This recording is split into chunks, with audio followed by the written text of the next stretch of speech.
So who's going to be the ultimate sacrifice? That's the question we're going to base the theme of this video on, because I think we all know Tariq will beat this murder charge of Ramirez and Jabari. It's just a matter of when and how, because I don't think there's enough solid evidence against him compared to someone like Brayden, which we'll go through later on in this video. But there definitely needs to be a sacrifice, because the detectives, they'll definitely want to nail someone for these murders. And I mentioned before the season started that Tariq is going to have to make some sacrifices himself to save what's left of his family, and so will the Tejadas and Monet as well. So let's just remind ourselves of an element from the synopsis. Monet goes as far as trusting Kane again, despite his actions against the family. In doing so, Monet finds herself in bed with Mecca, a man who wants to show her a new world, potentially at the cost of destroying her old one, forcing Monet to lean on Tariq, who must decide what he really wants and what he's going to sacrifice to get it. So we'll be constantly referring back to this throughout this video. Now we're going to look through the theory of how Monet could sacrifice Kane to save the only person that she can rely on at the moment, and that's Tariq St Patrick, because let's face it, they need each other.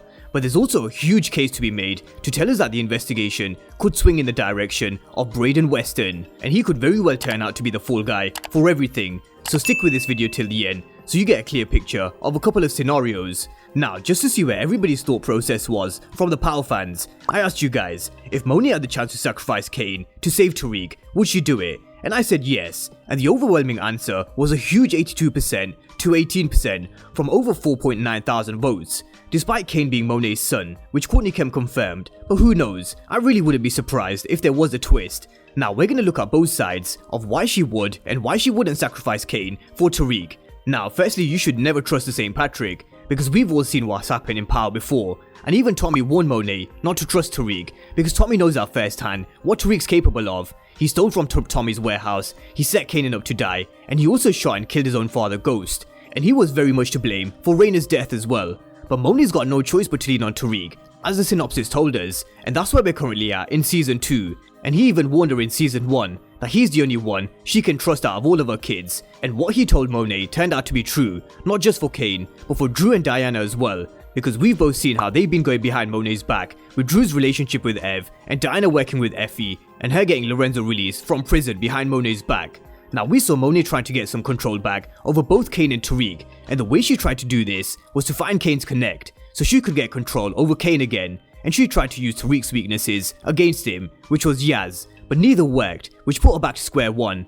And notice how all of the kids have started to call Monet by her name to her face, which wasn't the case before. They used to call Monet by her name only to each other, but never directly to her.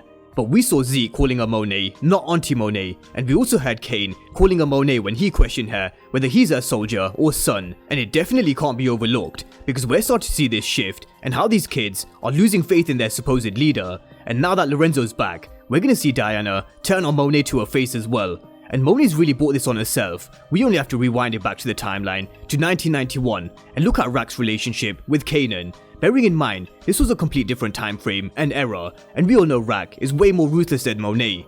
But they are both two mothers who want this control over their kids. Rack could have sent Kanan to live with his grandma a long time ago, but she didn't. And the same goes for Monet. She could have let Drew and Diana go college and live a normal life, but she didn't either.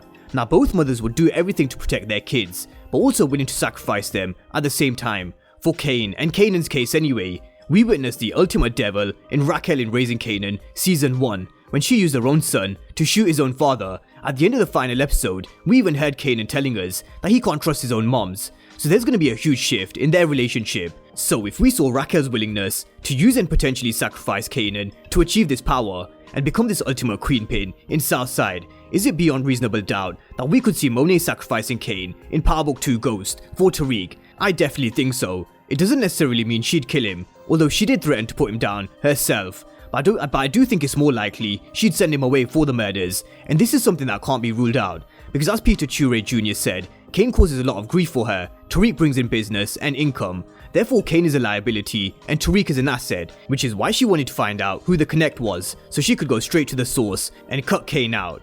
And what will make this whole situation a whole lot worse for Kane is when she finds out that he's mainly to blame for why Tariq is in jail, because he planted Ramirez's badge in his room, and Monet warned Kane in episode 2 before they started working together again to never go against the family, and this is what Kane's done. Again, Of course, Carrie and Lauren's part can't be overlooked either, but we'll get to them in a moment. But Monet's already shown her willingness to sacrifice Kane so many times throughout season 1 and season 2. She kicked him out of the house before in the first season and told Tariq that he can kill Kane if he ever comes for him again.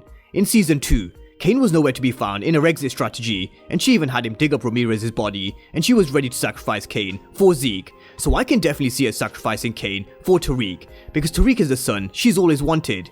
Now when it gets to crunch time, and when someone has to go down for the murder of Ramirez and Jabari, we need to consider quite a few other scenarios, not just Kane. And this is where Brayden comes into play. He's someone that's already on the police radar, because students have identified him as a supplier. But Kamal Tate's dismissed this for now, because why would a rich kid like Brayden need to sell drugs? But what if they were able to place him at the scene of the jewelry heist, where he didn't wear a mask? What if they find his fingerprints there? He also helped dig up Ramirez's body, so what if his fingerprints are found at the scene of the crime? He's also hanging with Kane, aka Lorenzo Tejada Jr., in his room, caught on Lauren's wire. Now the badge was also found in Brayden's drawer, not Tariq's. Now they're also pulling everybody in who they find drugs on, so what if his brother Tariq Weston can't hold it down when he's being questioned, because he can put Kane and Brayden together in season 1. But the biggest issue for Brayden, which would solidify and point this whole investigation in his direction, would be the fact that he's now CEO of Course Correct, and it only takes one student to tell Kamal Tate where they source their product from, and that's the app Course Correct, and it's gonna point straight to Brayden. So if Jabari's novel was written about a real life drug operation at Stansfield, and they're able to get the person behind Course Correct, they're gonna find Brayden, not Tariq, and this whole thing could turn upside down, which is why Brayden's character is described as loyalty going into season 2. So if Brayden is charged, will he keep his mouth shut and take the fall?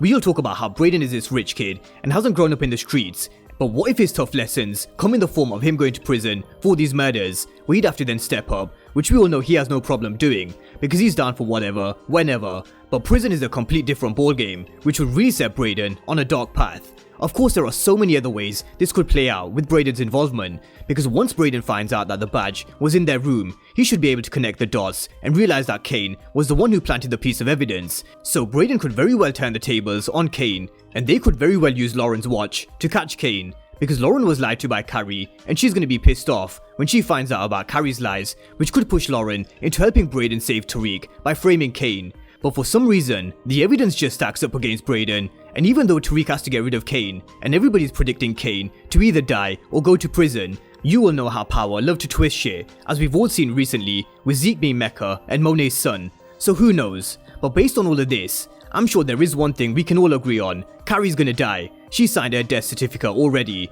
I think Kane has to go, because he doesn't know who he's messing with in Tariq St Patrick, but will he be the sacrifice? That's the question. And if Kane isn't, who else could go down? Brayden, maybe Drew as well, because he's also someone who spends a lot of time at Stansfield, and there was his name written in Jabari's notepad. As I said, after watching Zeke turn out to be Mecca and Monet's son, I think we're in for one hell of a crazy twist towards the end of the season with this. So let's just see what it is and who's going to be the ultimate sacrifice. So let me know your thoughts down below in the comment section on who you think could be sacrificed. Drop all your thoughts down below, and of course if you're new to the channel and you haven't done so already, then remember to smash the subscribe button if you want to see everything Power Book 2 Ghost and Power Universe related. But as always, thank you guys for watching, and I'll see you next time.